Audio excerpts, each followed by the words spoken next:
അന്നത്തെ ദിവസം നമ്മൾ എഴുതിയിട്ട് പുള്ളിയുടെ അടുത്ത് നമ്മളൊന്ന് ഡിസ്കസ് ചെയ്തു.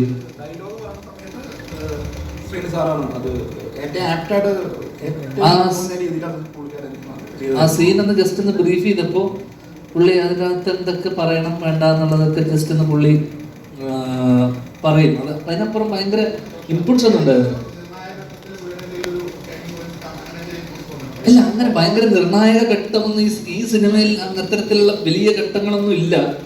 ഇതിലൊരു നമ്മൾ കോമിക്കലായിട്ടും വളരെ സെറ്റാരിക്കലായിട്ടും പറഞ്ഞു പോകുന്നതുകൊണ്ടും ഈ ഇൻസിഡന്റ് കൃത്യമായിട്ട് പുള്ളിക്ക് അറിയാവുന്നതുകൊണ്ടും അവിടെ വലിയ കോൺവെർസേഷൻസോ ഡയലോഗുകളോ അല്ലെങ്കിൽ അത്തരത്തിലുള്ള സംഭാഷണങ്ങളൊന്നും ഇല്ല ആ പുള്ളി വരുന്ന ഏരിയയിൽ പ്രത്യേകിച്ച്.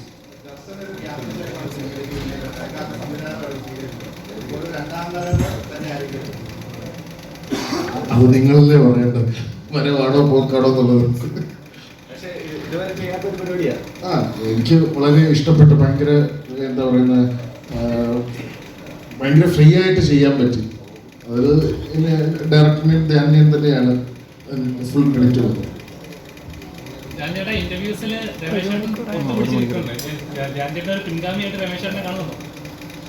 കല്ല് വെച്ചെറിയുന്ന ആളില്ല അജിത്താ, നിന്റെ പിൻഗാമിയാക്കിയടാ. എന്തൊരു കഷ്ടമാടാ യുവമാരെ കൊണ്ട്. ഞാൻ ആ മത്സരത്തിന് ഇല്ല. ഭയങ്കര അസൂയോടെ ഞാൻ ഈ മത്സരത്തിന് ഇതിത്തരം ഒരു മത്സരമാണ്, ഒരു മത്സരമായിട്ടല്ല ഞാൻ വന്നത്. പ്രമോഷൻ പറഞ്ഞ് വന്നു കഴിഞ്ഞപ്പോഴേ ഇത് മത്സരമാക്കി ചിലർ. അവനടിച്ചു, അതിലടിച്ചു, ഇവനോട്ട് പറഞ്ഞു. പക്ഷെ ഞാൻ പൊതുവെ ഒരു ഇന്റർവ്യൂ, നമുക്കൊരു ഇന്റർവ്യൂവിന്റെ പോക്ക്, ഇപ്പൊ ഒരാള് സംസാരിക്കുന്നുണ്ടെങ്കിൽ, ഇപ്പൊ സംസാരിക്കുന്ന സമയത്ത് എനിക്ക് എന്തെങ്കിലും കൗണ്ടർ അടിക്കുക, തിരിച്ചു പറയുക, അതിനപ്പുറം ആ മൊത്തം സെഷൻ ഇൻട്രസ്റ്റിംഗ് ആക്കുക എന്നുള്ളതാണ് ഞാൻ എപ്പോഴും ചിന്തിക്കാറ്. കാരണം ഞാൻ ബാക്കിയുള്ളവർക്ക് ഒരു സ്പേസ് കൊടുത്തിട്ടും ബാക്കിയുള്ളവര് സംസാരിക്കട്ടെ, അല്ലെങ്കിൽ അവര് സംസാരിക്കട്ടെ, ജീവക്ക് ചില കാര്യങ്ങൾ ഇട്ട് പറയാനുള്ള ഗ്യാപ്പ്. പിന്നെ ഞാൻ ബേസിലൂടെ വർഷം ചെയ്യുന്ന സമയത്തും നമ്മൾ അവർക്കൊരു സാധനം ഇട്ട് കൊടുത്താൽ മാത്രമേ അവർ തിരിച്ച് കൗണ്ടർ അടിക്കുള്ളൂ. അപ്പൊ നമ്മൾ അങ്ങോട്ട് പറയാനും ഒരു ഗിവ് ആൻഡ് ടേക്ക് ഉണ്ടാവണം. അപ്പോൾ എല്ലാവരും ചിലവർ ഇപ്പോൾ രമേശന്റെ കേസിൽ രമേശൻ കോൺസ്റ്റന്റ് ആയിട്ട് അടുത്തത് പറയണം എന്നുള്ള ഡീപ്പ് തിങ്കിങ് ആണ്. അപ്പൊ നമ്മൾ ശ്രദ്ധിച്ചാൽ മതി, ഇന്റർവ്യൂ ശ്രദ്ധിച്ചാൽ മതി, നമ്മളൊരു സാധനം അടിച്ചിട്ട് അവിടെ ചിരിച്ചുകൊണ്ടിരിക്കുമ്പോഴും രമേശല്ലേ ഇപ്പൊ ഒരെണ്ണം അടിച്ച് ഇതിന്റെ മുകളിൽ അടിക്കണം. ശ്രദ്ധിച്ചാൽ മതി, കെയർഫുൾ ആയി ശ്രദ്ധിച്ചാൽ എനിക്ക് മനസ്സിലാവും എപ്പോഴും ബാക്കിയുള്ളവരുടെ തമാശക്ക് ചിരിക്കൂല. ഞാന് വളരെ പണ്ട് ഞാനും ഒബ്സർവേഷൻ കേട്ടോ, ഞാനും ദർപ്പനും ഒക്കെ പരിപാടി ചെയ്യുന്ന സമയത്ത് തന്നെ ക്ലഫ് മാസ്റ്റേഴ്സ് ഒക്കെ തന്നെ ഞങ്ങൾ അങ്ങനെ അത്ര ചിരിക്കാതെ വളരെ സീരിയസ് ആയിട്ട് നർമ്മം പറഞ്ഞിട്ടുള്ള ആൾക്കാരാണ്. നിന്റെ അച്ഛൻ തമാശ പറയുമ്പോ അതേ പറയുന്ന നിമിഷം വരെ നമുക്കൊരു തമാശ വരുമെന്ന് മനസ്സിലാവില്ല, അതുപോലെ നിൽക്കുമായിരുന്നു. ഞാൻ അദ്ദേഹത്തിനെയൊക്കെ കണ്ടു വളർന്ന ഒരാളാണ്. അതുകൊണ്ട് ഞാൻ പറയട്ടെ അപ്പോ നീ പറഞ്ഞു തീരുന്നവരെ ഞാൻ മിണ്ടിയിട്ടില്ല. നീ പറഞ്ഞു തീരുന്നവരെ ഞാൻ മിണ്ടിയിട്ടില്ല. അപ്പോ ഈ തമാശ പറയുന്നതിന് കുറച്ച് മുമ്പേ ആക്ഷനുകൾ തുടങ്ങി. അത് കഴിഞ്ഞ് പറയും, ഞാനൊക്കെ വളരെ നിശബ്ദമായിരുന്നത് സൈഡിൽ കൂടെ അടിച്ച് പണ്ടിങ്ങനെ ഈ ഫോണിൻ പ്രോഗ്രാമുകളുള്ള കാലത്ത് ഫോൺ പിടിച്ച് നർമ്മം പറഞ്ഞ് ശീലിച്ചതാണ്. പിന്നെ അതൊക്കെ നിർത്തി എത്രയോ നാൾ കഴിഞ്ഞിട്ട് നിന്റെയൊക്കെ ഇടയിൽ കൊണ്ട് പെട്ടത്. അന്നാണ് എൻ്റെ തലയിൽ ഏതോ ഞരമ്പിൽ കൂടെയൊക്കെ കുറെ നാളിന് ശേഷം കറണ്ട് ഓടുന്നത്. അതുവരെ ഒന്നും ഞാൻ ഇങ്ങനത്തെ കൗണ്ടർ വെച്ചിട്ട് കുറെ നാളായി. എന്റെ തട്ടമാണ് കിങ്. നീ എടുത്തോ, നീ തന്നെ ഇവിടുത്തെ രാജാവ്, വേറെ ആരുമില്ല. നീ കാരണമല്ല ഇപ്പൊ കപ്പൽ മൂലാളി പിന്നെ വന്നത്. പിന്നെ നീ അല്ല രാജാവ് എന്ന് പറയേണ്ട കാര്യം എന്തിരിക്കുന്നത്? കാരണം എന്റെ ഡിജിറ്റൽ ഫാൻസിന് വലിയ വിലയിലായിരുന്നു.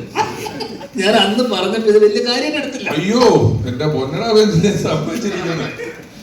അപ്പൊ പലപ്പോഴും നമ്മൾ പറയുന്ന തമാശയും ബാക്കിയുള്ളവർ പറയുന്ന തമാശകൾ നമ്മൾ ആസ്വദിക്കുക എന്നുള്ളതാണ് ഏറ്റവും വലിയ ഇമ്പോർട്ടൻറ്റ്. അപ്പൊ എന്താ വെച്ചാൽ ഞാൻ ബേസിലുമായിട്ട് ഇരിക്കുന്ന വർഷങ്ങൾക്ക് ശേഷം എനിക്ക് ഭയങ്കര ഇൻട്രസ്റ്റിംഗ് ഒരു സെഷൻ പോലെയാണല്ലോ.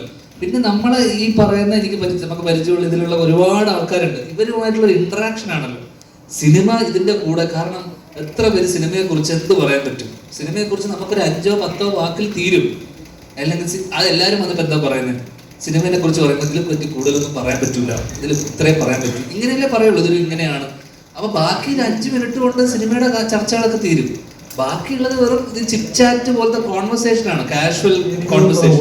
നീ പറഞ്ഞ പ്രശ്നം അങ്ങനെ ഉണ്ടെങ്കിൽ എനിക്ക് പഠിക്കണമല്ലോ. ഉണ്ടെങ്കിൽ എനിക്ക് തോന്നുന്ന കാര്യം ഇപ്പൊ കഴിഞ്ഞ കുറെ അധികം നാളുകളായിട്ട് ഈ തമാശയിലുള്ള പൊളിറ്റിക്കൽ കറക്റ്റ്നെസ് നമ്മൾ പറയുന്നതിനെ പേഴ്സണലി എടുക്കുക, സീരിയസ് ആയിട്ട് എടുക്കുക എന്നൊക്കെയുള്ള കാര്യം കൊണ്ട് ഞാൻ തലയിൽ ഒരു സൈമൾട്ടേനിയസ് ആയിട്ട് ഒരു എഡിറ്റിംഗ് പ്രോസസ്സ് നടക്കുന്നുണ്ട്. പണ്ട് ഇത് ഞാനോ ധർമ്മനോ ഒക്കെ ഇരുന്ന് അങ്ങോട്ടും ഇങ്ങോട്ടും പറയുന്നതിന് നമുക്ക് ഈ കുഴപ്പമില്ല.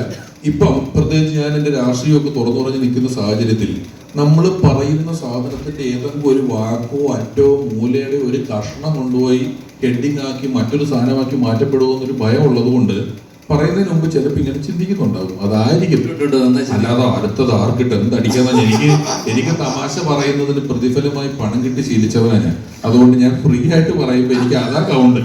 അത് പറഞ്ഞാൽ ഞാൻ എന്റെ കുടുംബം നോക്കിയത്. അപ്പൊ ഞാൻ കൂട്ടത്തിൽ വന്ന് വെറുതെ ഇരുന്ന് പറയുമ്പോ ആലോചിച്ച് നല്ലൊരു കൗണ്ടർ അടിക്കണം എന്നൊന്നും ഒരു പിണ്ണാക്കും ആലോചിക്കുന്നില്ല. ഇപ്പൊ ഉണ്ടാക്കിയൊരു സാധനം ഇപ്പൊ ആലോചിച്ചിട്ട്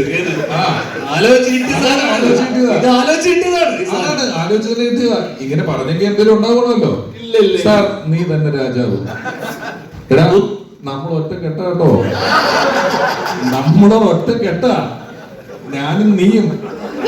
നമുക്ക് ഒന്നിച്ച് ഒരൊറ്റ ശത്രുവുണ്ട് ഇനിയില്ല. ഈ കള്ളപ്പണം പിടിപ്പിക്കുന്നവരുമായിട്ടുള്ള കൂട്ട് നമ്മൾ ഇനിയൂടെ അവസാനിപ്പിക്കുകയാണ്. ഇനി നമുക്കിതില്ല, ഇതില്ല. ഈ സാമൂഹിക പ്രതിബദ്ധത ഇല്ലാത്തവരുടെ കൂട്ടത്തിൽ നിന്നും എന്നെ രക്ഷിക്കൂ. നമുക്ക് പോയി എന്തെങ്കിലും സാമൂഹിക പ്രതിബദ്ധതയോടെ എന്തെങ്കിലും ചെയ്യാം. നമുക്ക് ഗാനം ക്ലീനാക്കാൻ പോവാം. വരുന്നുണ്ടോ? പണ്ട് NSSന്റെ ഗാനം ക്ലീനാക്കി പോവാൻ നമുക്ക് ഇപ്പൊ പോയി ചെയ്യാം.